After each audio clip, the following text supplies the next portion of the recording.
Alhamdulillah, alhamdulillahilladzi hadana subulas salam wa afhamana bi syari'atin nabiyil syarif wattaba'na bi khuluqihil azim. Ashhadu an la ilaha illallah wahdahu la syarikalah dzul jalali wal ikram.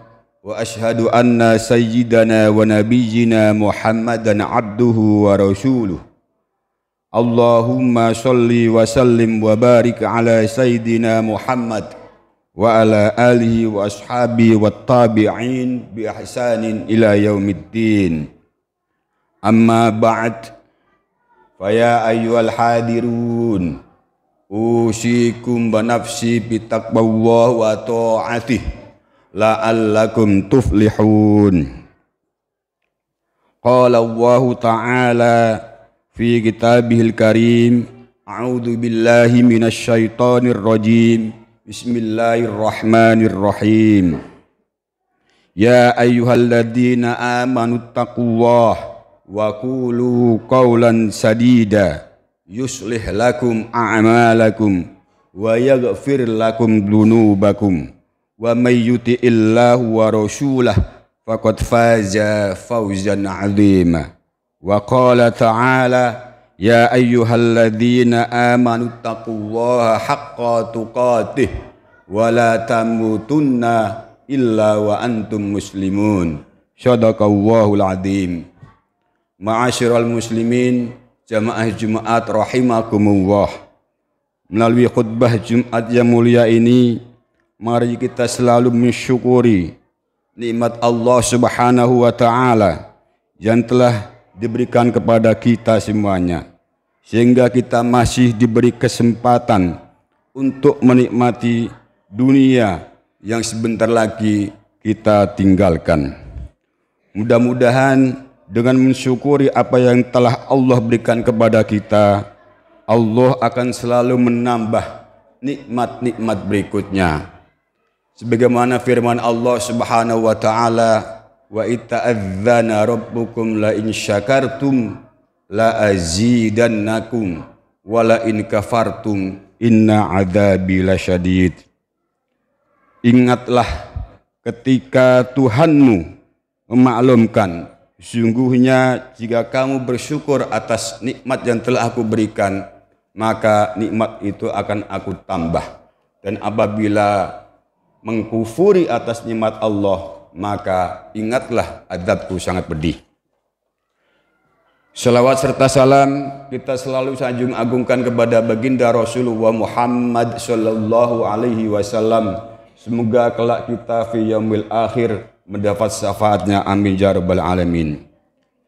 Jamaah Jumat rahimakumullah, melalui mimbar yang mulia ini khatib berwasiat kepada diri khatib pribadi dan kepada jamaah Jumat sekalian. Mari kita selalu meningkatkan iman dan takwa kita kepada Allah Subhanahu wa Ta'ala dengan berusaha sekuat kita untuk meningkatkan ibadah kepada Allah Subhanahu wa Ta'ala.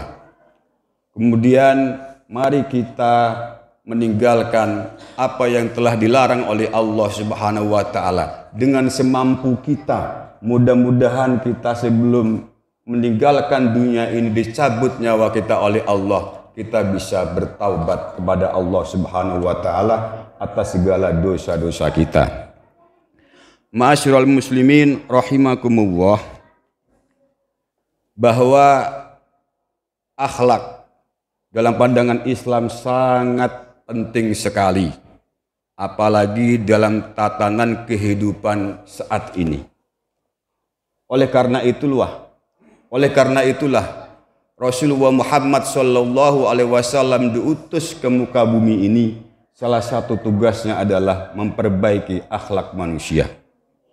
Sebagaimana sabdanya, innama bu'ithtu liutammima makarimal akhlak. Sesungguhnya aku diutus ke muka bumi ini untuk menyempurnakan akhlak. Jamaah Jumat rahimakumullah, Akhlak menurut Imam Al-Ghazali dalam Ihya Ulumuddin adalah perangai. Perangai kejiwaan yang menjadi sumber segala perbuatan secara spontan. Perangai yang baik yang menimbulkan perbuatan terpuji disebut akhlak mulia. Sedangkan yang menimbulkan perbuatan tercela disebut akhlak tercela. Akhlak mulia adalah kebiasaan yang melekat dalam diri seseorang. Misalnya, seorang yang terbiasa bersikap ramah, bukan hanya karena kepentingan individu, namun karena ia memang memiliki akhlak yang baik. Sebaliknya, jika seseorang yang biasanya kaku dan tidak ramah, tidak dapat disebut berakhlak mulia hanya karena ia bersikap ramah dalam situasi tertentu dan maksud tertentu. Namun akhlak dapat diubah dan diperbaiki melalui pendidikan dan pembiasaan yang terus menerus sehingga akhlak kita lebih baik. Jamaah Jumat rahimakumullah, bagaimana kita mengimplementasikan akhlak mulia itu? Rasulullah Shallallahu Alaihi Wasallam adalah figur yang sangat kita idolakan. Akhlak beliau adalah di atas segalanya dan tidak diragukan lagi. Karena itulah dalam Imam Abu Dawud dalam sabdanya, la yahillu li muslimin ayyurawi an musliman. Tidak halal seorang muslim menyakiti muslim lainnya. Selain itu, dalam Sahih Bukhari Muslim, Rasulullah Shallallahu Alaihi Wasallam bersabda, la yu'minu ahadukum hatta yuhibbu li akhihi ma yuhibbu li nafsihi. Tidak beriman salah seorang di antara kalian hingga ia mencintai saudaranya sebagaimana mencintai diri sendiri. Imam Hasan radhiyallahu an sebagaimana dikutip oleh Syekh Muhammad Jamaluddin menggambarkan akhlak yang terpuji dengan mengatakan, husnul khuluqi bastul wajhi wa badlun nada wa kaful ada. Akhlak yang terpuji adalah dengan senyuman wajah, memberi bantuan kepada orang lain dan tidak menyakiti orang lain. Syekh Jamaluddin juga menambahkan bahwa akhlak yang baik tercermin dalam diri kita, bahwa kita bersikap saling mengasihi, kita rukun dalam bermasyarakat dan saling menyayangi. Sementara perpecahan, kebencian dan permusuhan adalah akibat dari akhlak yang tercela. Ma'asyiral muslimin rahimakumullah, dengan membentuk akhlak yang baik dalam keluarga kita, maka secara tidak langsung kita telah menjaga keluarga kita dari siksaan api neraka. Sebagaimana firman Allah Subhanahu wa taala dalam surat At-Tahrim ayat 6. Bismillahirrahmanirrahim. Ya ayyuhalladzina amanu qu anfusakum wa ahlikum naro. Artinya, wahai orang-orang yang beriman, jagalah diri kalian dan keluarga kalian dari api neraka. Diteruskan lagi, waquduhan nasu wal hijarah, di mana bahan bakarnya terdiri dari manusia dan batu-batuan.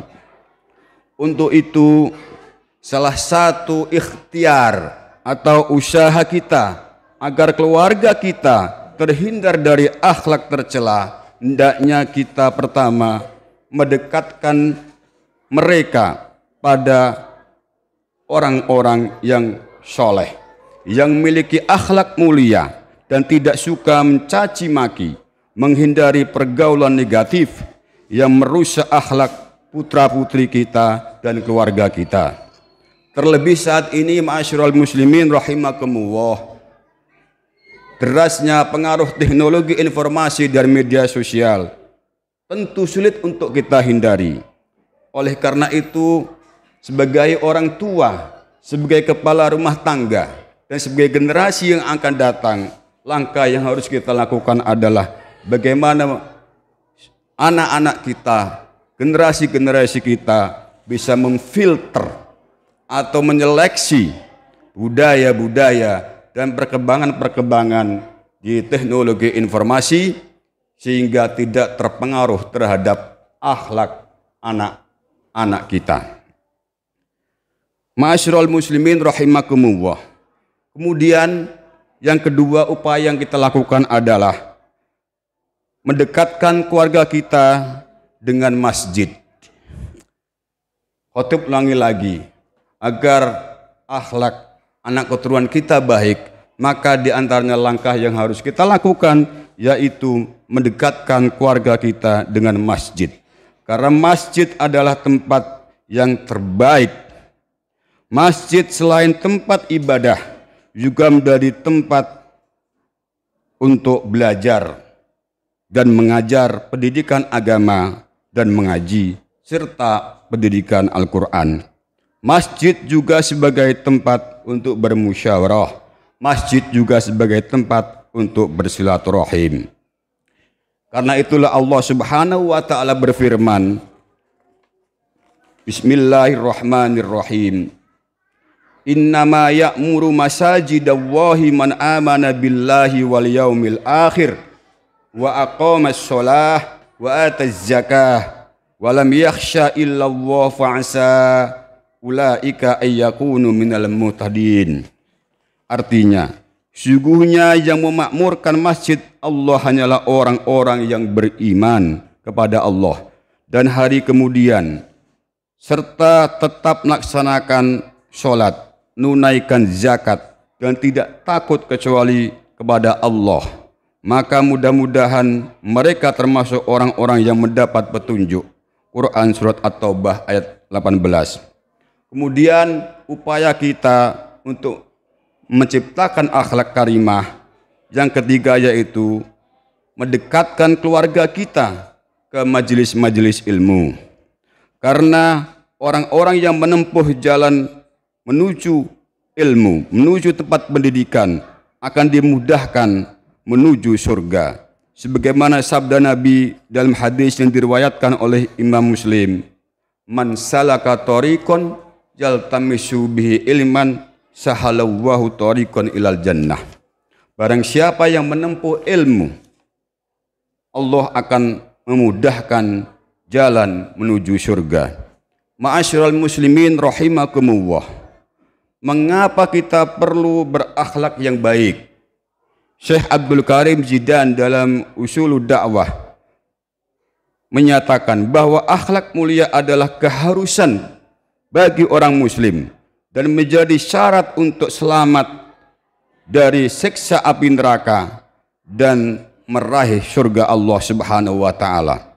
Sebaliknya, orang yang buruk akhlaknya meskipun rajin sholat, meskipun rajin berpuasa, tetap tidak akan ada kebaikan. Bahkan Rasulullah Shallallahu Alaihi Wasallam sangat ekstrim sekali. Pada suatu saat ada sahabat yang bertanya kepada Rasulullah, "Ya Rasulullah, ada tetangga saya seorang perempuan. Dia adalah rajin dalam puasanya, taat dalam ibadahnya, tapi dia tidak bisa menjaga mulutnya, ya Rasulullah." Maka Rasul jawab, untuknya adalah neraka. Ya Rasulullah, dalam firman-Nya, "Ya Rasulullah, inna fulatan tasumun nahara wa taqumul laila wa yasayyatul khulqi tu'di jiranaha bilisaniha qala la khaira fiha min ahlin nar." Wahai Rasulullah, sungguhnya seorang wanita puasa di siang harinya, tekun beribadah di malam harinya, namun ia buruk akhlaknya, menyakiti tetangganya dengan ucapannya. Nabi bersabda, tiada kebaikan baginya, ia termasuk ahli neraka. Jamaah Jumat rahimakumullah, sebagai orang mukmin yang baik, terutama orang tua, hendaknya bisa mengambil pelajaran yang berharga dari Luqmanul Hakim. tentang pendidikan terhadap anak-anak. Luqmanul Hakim salah satu pribadi spesial. Beliau bukan seorang rasul, tapi namanya diabadikan di dalam Al-Quran oleh Allah Subhanahu wa Ta'ala menjadi nama surat. Namanya adalah Luqman bin Madhur bin Tarikh. Dalam salah satu riwayat, beliau merupakan keponakan Nabi Ibrahim alaihissalam, dikaruniai 1000 tahun hingga dikaruniai umur hingga 1000 tahun hingga menjumpai zaman Nabi Daud. Artinya sebelum Nabi lahir bahwa sudah ada seorang ulama besar. Beliau bukan nabi dan bukan rasul yang namanya Luqman, sudah memberikan pendidikan akhlak yang sangat mulia sekali terhadap kita semuanya sebagai orang muslim. Maka sudah barang tentu bila rasul diutus ke muka bumi ini, salah satu tugasnya adalah memperbaiki akhlak. Ma'asyiral muslimin rahimakumullah. Sosok istimewa yang diabadikan kisahnya oleh Allah di dalam surat Luqman, yaitu ada di dalam ayat 12 hingga ayat 19. Allah mengabadikan percakapannya dengan putranya. Perbincangannya penuh kasih sayang, obrolan yang mendidik penuh hikmah. Selain menekankan ibadah vertikal kepada Allah, Luqman juga menandaskan sikap yang harus dimiliki oleh manusia di hadapan manusia yang lain. Di dalam ayat 12, Luqman berpesan kepada anaknya tentang rasa syukur. Anishkurli. Kemudian di dalam ayat berikutnya, dia berpesan kepada anaknya agar menjaga ketauhidan. La tusyrik billah. Sedangkan di ayat ke-14 dan 15, Luqman berpesan agar berbakti kepada orang tua. Adapun dalam ayat ke-15 tentang balasan semua amalnya dikerjakan. Dan dalam ayat berikutnya, Luqman berpesan tentang pentingnya sholat, berdakwah, dan bersabar. Ya bunayya, aqimis sholata wa'mur bil ma'ruf wanha 'anil munkari wasbir 'ala ma asabak. Inna dzalika min azmil umur. Kemudian dilanjutkan lagi dalam surat Luqman ayat ke-18. Beliau berpesan kepada anaknya agar jangan bersikap sombong dan angkuh. Wala tusair khaddaka linnasi wala tamshi fil ardi maroha. Pendidikan karakter yang ditanamkan oleh Luqman terhadap anaknya betul-betul bisa kita jadikan sebagai tempat media untuk mendidik keluarga kita saat ini. Ma'asyiral muslimin rahimakumullah. Kita saat ini masih dalam bulan Rajab yang penuh kemuliaan ini. Mari kita berhijrah. Hijrah dari ujaran kebencian menuju ujaran kebaikan. Hijrah dari pesimisme ke optimisme. Hijrah dari perselisihan menuju kerukunan. Hijrah dari permusuhan menuju persatuan. Dan hijrah dari akhlak tercela menuju akhlak mulia. Semoga dengan hijrah ini kita menjadi pribadi-pribadi yang lebih baik, lebih berguna, lebih berbahagia, dan mendapat ridha Allah Subhanahu wa ta'ala. Barakallahu li wa lakum fil Qur'anil azim wa nafa'ani wa iyyakum bima fihi tilawatuh innahu wal ghafurur rahim.